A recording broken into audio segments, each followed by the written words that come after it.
Welcome to the What's Happening Birmingham video podcast.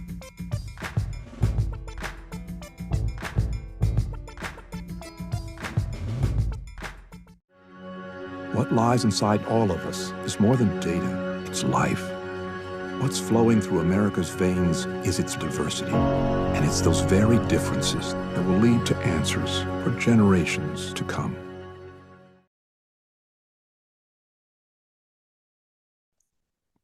Hello, everyone. This is Jarvis Scott with What's Happening Birmingham.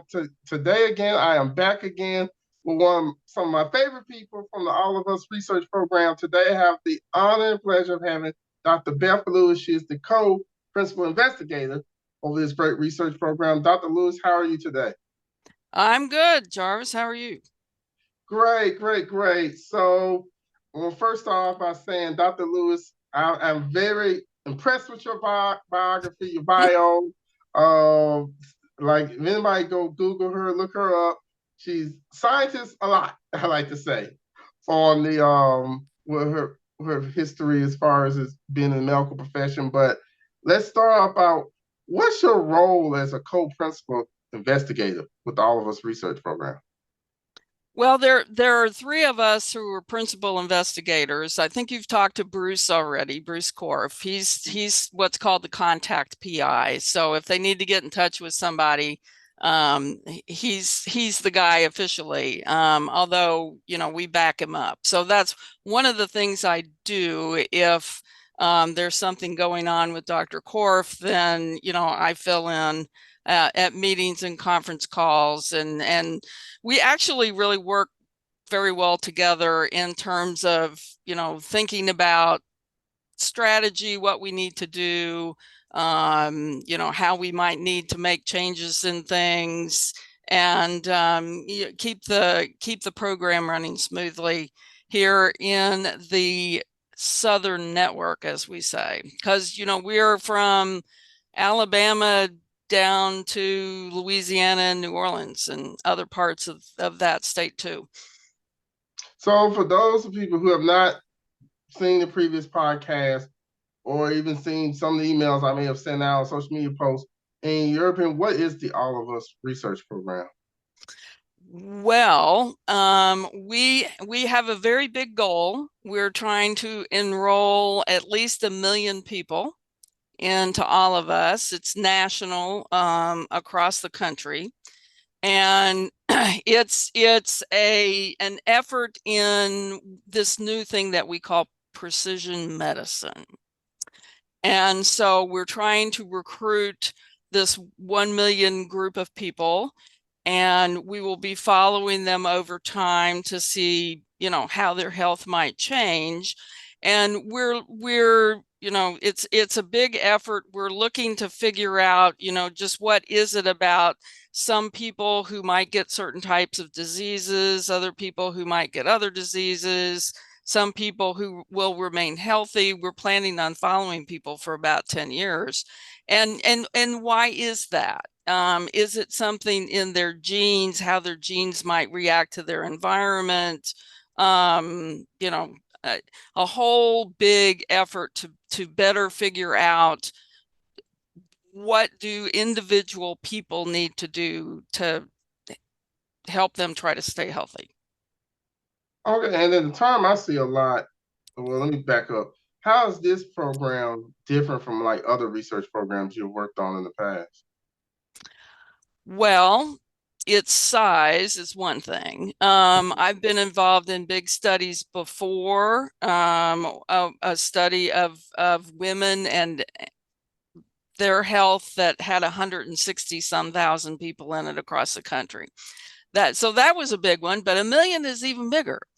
And one of the things that now we're taking advantage of is, all of the new technology with figuring out people's DNA and how that might react with their environmental exposure. So that's one thing. Another thing is how the program is really being done. And it's not just us egghead people at universities, but it's also, people out in the community. We have a participant and community advisory board. Our participants who join up into the research program, they have a say in what we do. They are on the committees, they're at the meetings, they're at the big national meetings. They have a say in, how we do things, what we do, how we're working with the people out in the community to get folks to sign up. And when you start saying we're going to be looking at people's DNA, there's trust issues with that, right? Yes. Yeah. So, we've got to get that right, because this is truly a study for all of us. We want a whole broad group of people. There, research for the longest time was basically white men. Mm-hmm. And everybody else was like, well, we don't really know how the research, will work in other groups, but we know what's going on with the white dudes. And that's not so great for the rest of us, right? Yeah, I agree. Yep. Yeah, so there's lots of stuff that's different about all of us than things that have been done before. And this, engaging people out in the communities, going out and talking to people, saying what is it that's important to you? What would you like to, see happen in the research program? Where do you think we should go? How do you think we should do that? All of that. That's a new thing. And another thing I see that your program talks about a lot is this thing called precision medicine. Yep. How that differs. Well, so, the usual way that we've done things is, for instance, let's say a company has a new drug, and we were talking about blood pressure before. So let's say we've got this new drug. We think it's going to lower blood pressure. So we're going to test it in some people. We're going to recruit some people, give them the medication, have them take it for, 3 months or something, see what happens to their blood pressure. Some people will get the pill that's real. Some people will get, the placebo pill. And let's see how much difference there is over that, short span of time. And, does the blood pressure fall? And if so, how much? And averages there are used. Okay. But in most of the studies that are done testing medications, there is a distribution of responses. In some people, like taking the statin drugs that lower cholesterol. Some people, it drops their cholesterol a great deal. Some people, it drops it a bit. Some people, it actually doesn't change their cholesterol at all. And so if you go by on average, it will decrease your cholesterol, let's say by, 10%, that hides a lot of difference in there. So the precision medicine approach is more on the individual person and less on the averages. So for instance, there are certain drugs where, there's one that they give for people who have, a heart stent put in to open up one of their coronary arteries. There's a medication that they give people that is supposed to inhibit the platelets and stop a blood clot from forming and clogging up that stent. So there are people that works in. They have to have an enzyme that activates that medication so that it works. There are people that don't have the enzyme, so that medicine doesn't work in them. Now, you put a heart stent in somebody like that, you give them this medicine, and they might come back 2 weeks later having chest pain and a heart attack because the stent plugged up. Well, you would want to know that beforehand, right? I mean, you're going to get a heart stent put in. You want that sucker to work for a long time. Oh, You don't want yeah. to be back in 2 weeks with another heart attack. Mhm. So it would be helpful to know if you're one of those people, and this is a genetic thing. It's in your DNA. It can be tested for. Am I the kind of person that is not going to respond to this pill? So you need to give me a different one to keep my heart stent from plugging up. And you can do that ahead of time. And that's kind of a precision medicine approach. This particular person needs to take this pill and not that pill. Does that make Mhm. sense? Yeah, I see what you're saying because a lot of times people may think one pill works for everybody and different factors and genetic factors, different And racial one pill doesn't work for everybody. Yes, an aspirin. There used to be an age old, you like to say, take an aspirin and for a simple and wake up, headache be gone. But now it's like different and these different allergies out here.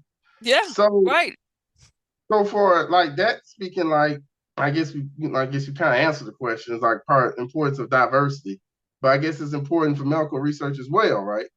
Oh yeah. Oh yeah. And there are, for instance, there are certain, genetic things that tend to be more common in some groups than others. Sickle cell anemia, for instance, being one.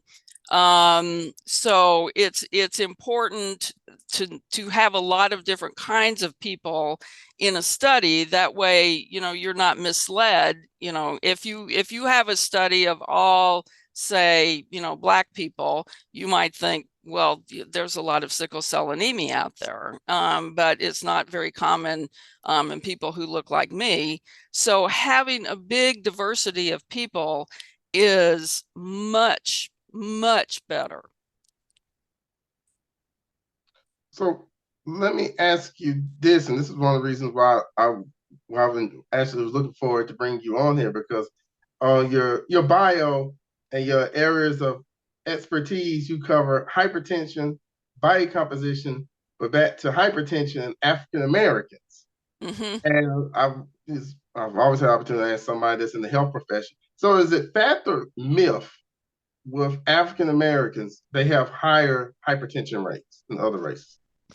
Well, hypertension is extraordinarily common Okay. in African Americans. That is true. It also is fairly common in white people. We just tend to get it at a slightly older age. Mhm. But it's common in Americans. It's particularly common in African Americans. Why is that? We don't know, actually. Okay. There are various theories why that might be true, but we don't really know. Now, I'll tell you another thing. If you went out there and you got a bunch of people with high blood pressure, and 90% of them, we don't know why they have it.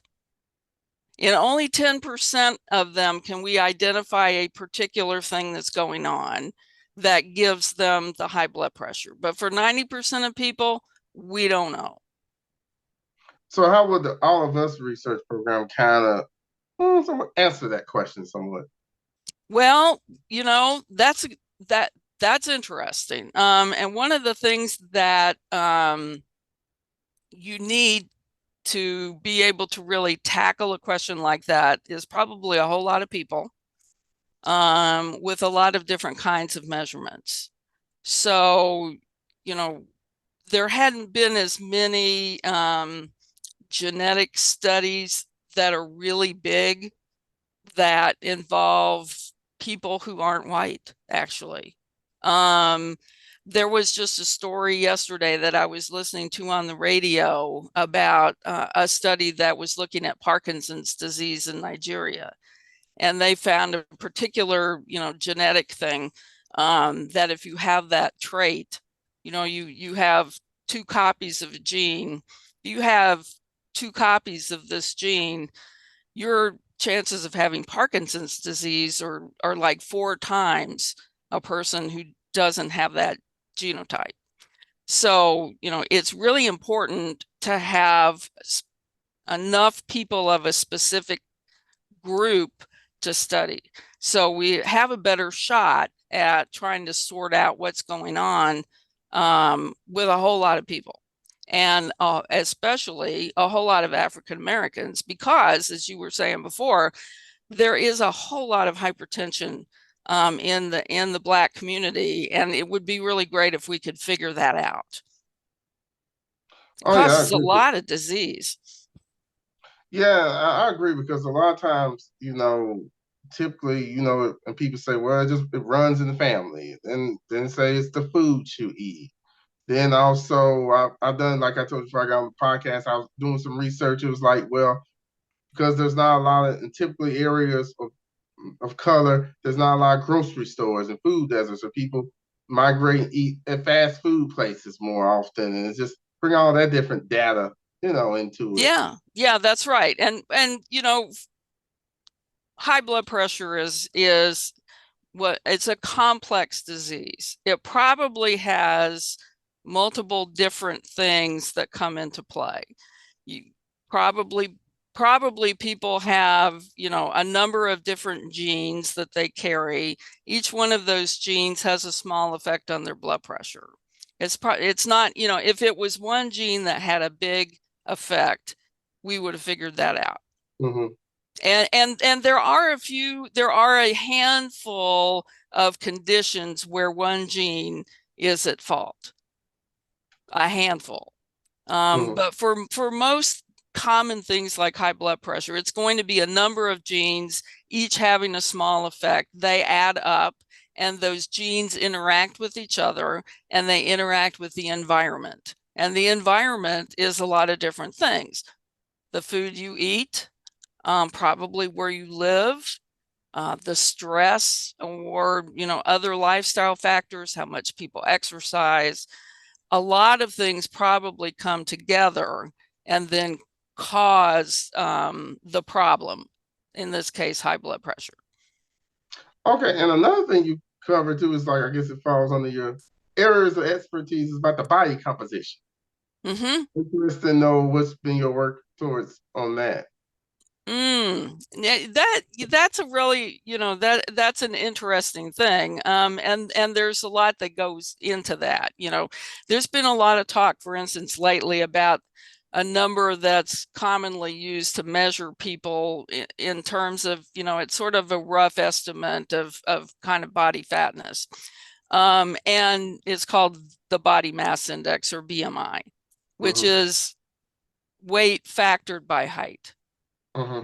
Now, you take somebody with a desk job like me, although, if you blew me up to an NFL size person, and you took an NFL actual player who's, doing all that training and everything, the same BMI is going to be really different in terms of the actual body composition. How much muscle does somebody have versus how much fat tissue they have versus, how much, bone.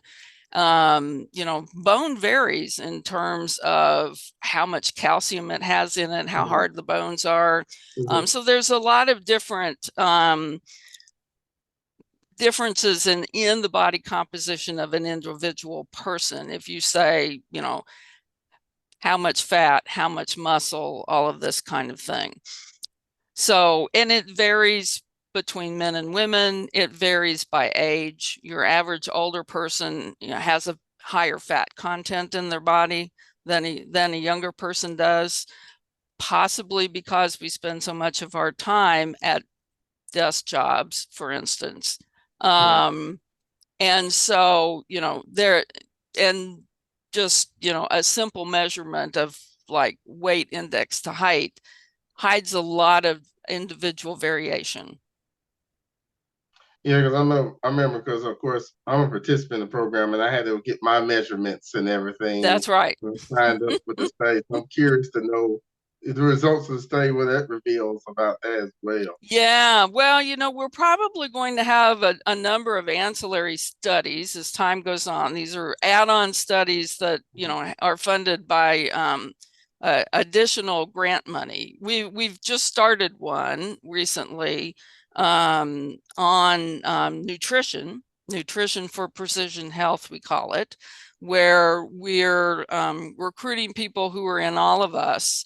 And it's looking at how the body actually processes different types of food and what kinds of changes happen in the body when people eat different types of food, different types of diets, for instance. There's vegetarian diets, there's low carb diets. Probably there are, different people, and say, the ideal diet for me might actually be different than the ideal diet for you. And we just don't really know that. Yeah, I noticed too. Like a lot of times, this is me speaking. Like whenever I eat meat, I feel so heavy. So like it's different. Like with chicken, it's different. Whether you eat red meat, it's like it's especially anybody that's like steak lovers. If you eat steak, steak for some reason it just It doesn't lingers get in on you. with you, huh?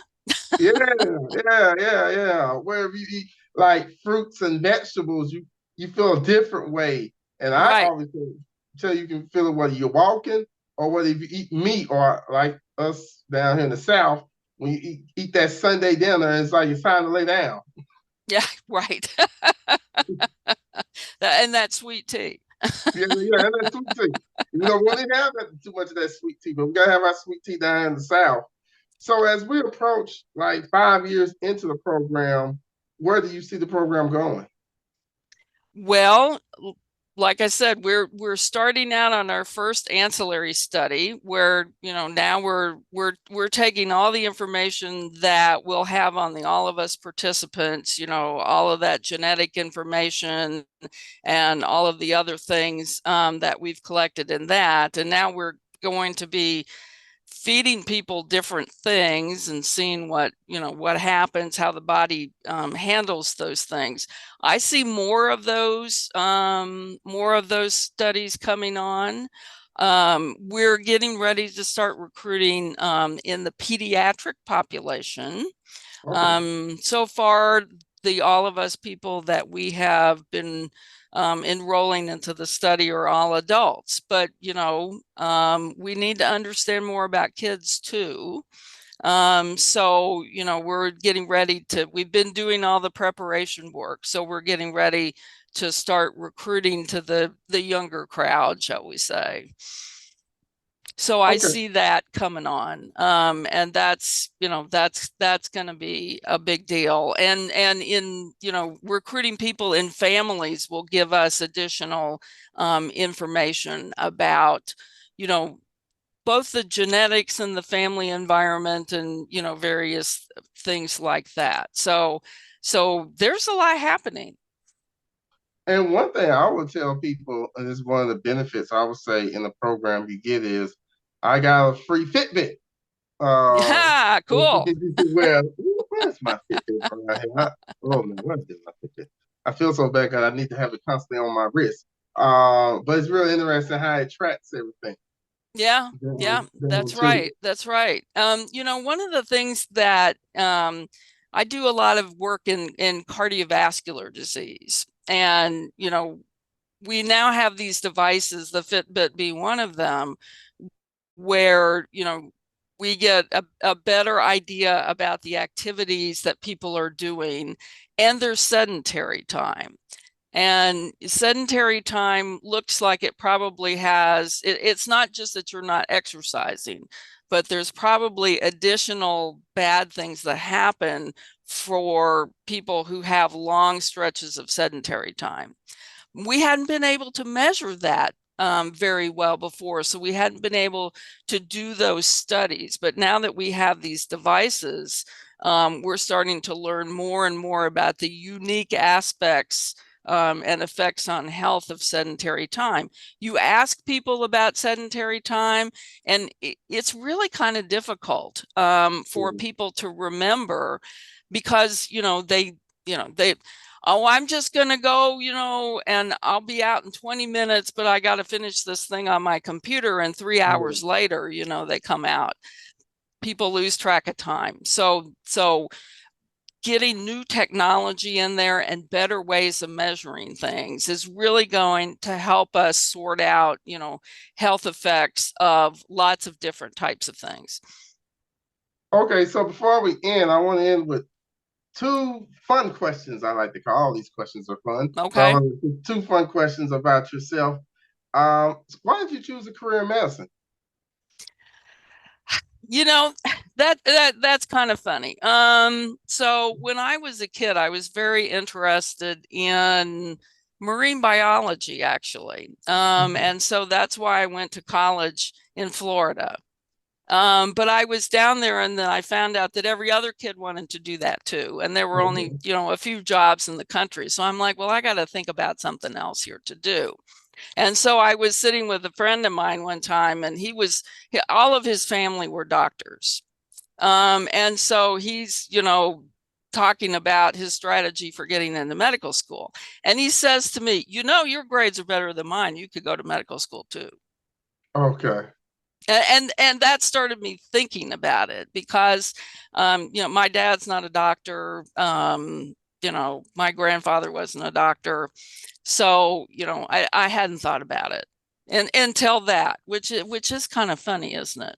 Yeah. So all your research studies you worked on, which one has been the most, I know it's hard to like rank them, the most rewarding? I'll put it that way. They're all rewarding in a different way. I'll give you a couple of examples. I've been working on this study for 30 plus years called Cardia. And it's a study of people who actually were my age when it started. And we're learning a whole lot about the life course of people. Then the study is half white people and half Black people and half men and half women. And we're learning all kinds of things about, let's talk about blood pressure again. It's the life course exposure of, the blood pressure tends to go up in age. Well, it probably shouldn't, but it tends to do that in our population. The longer you're exposed to higher blood pressures, it looks like the more health impacts that has on the kidneys, on the heart, on the brain. Dementia. My mom died from dementia. I hate Alzheimer's disease. We got to do something about that. Keep your blood pressure low.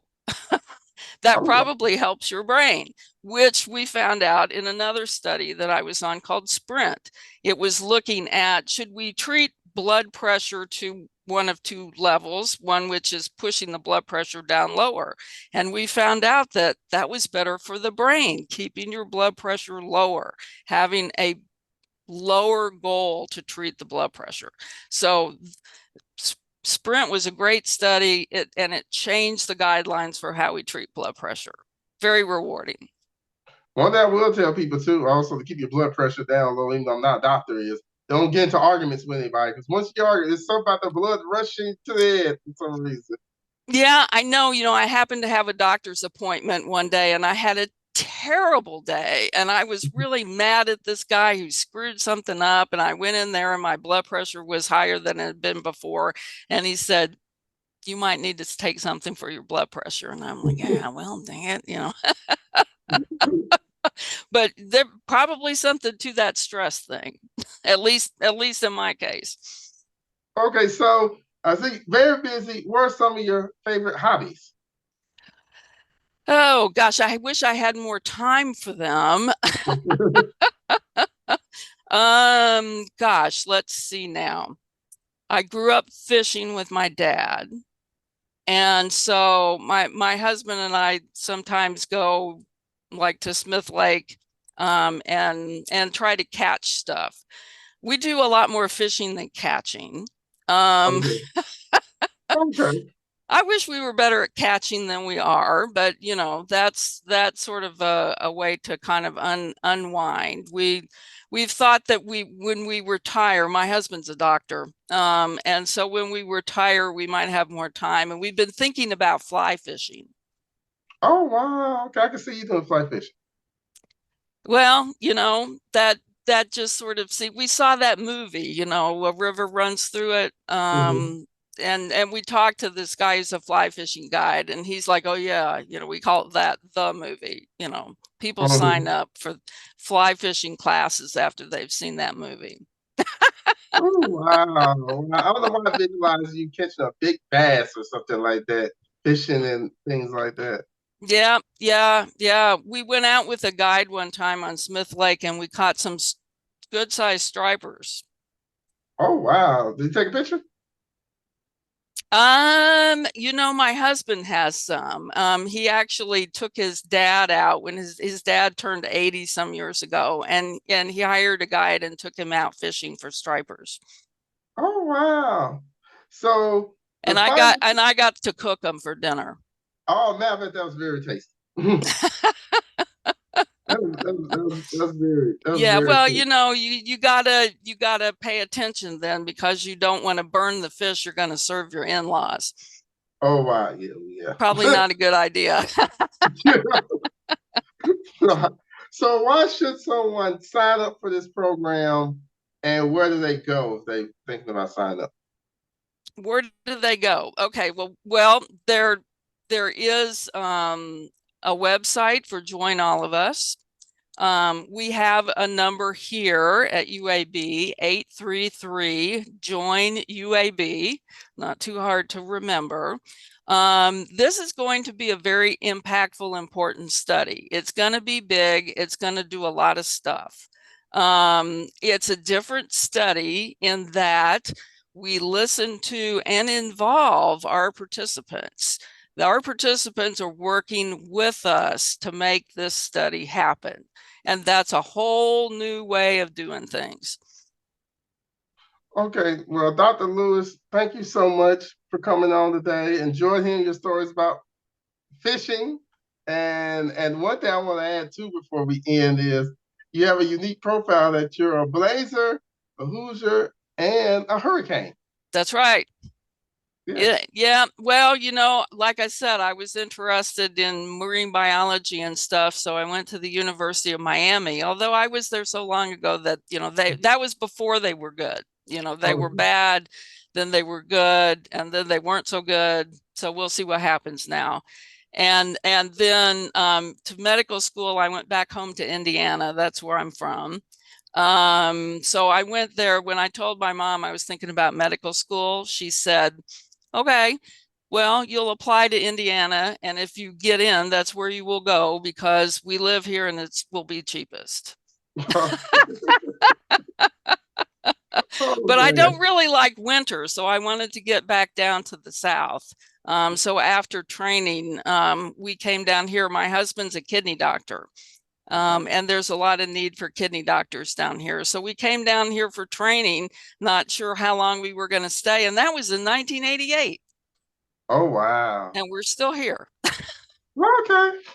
Well, I want to thank you for coming on today. Thank you for all your, thank you for all your hard work and research studies, the years in medicine, even in the hard work, even in this program. As you all see, please sign up for this program. I'm a part of this program. It will be beneficial for yourself, but also be beneficial for future generations to come, like they say in the commercial. Well, thanks for having me, Jarvis. This really helps to get the word out about the program. And, we got to get 1 million people. That isn't going to be easy. We need all the help we can get. Yes. So thank you all for watching this podcast. Thank you all for watching all the series I've been doing so far on All of Us. Please check out what's happening Birmingham.com for more interviews. Don't forget to subscribe to the YouTube channel and check out the audio version of this on Apple Podcasts. Thank you all again. And don't forget to sign up for All of Us. Have a great day, everybody. Bye-bye. Bye. Thank you for watching the What's Happening Birmingham video podcast. Please check out our website, app, or subscribe to our YouTube channel for the latest videos today.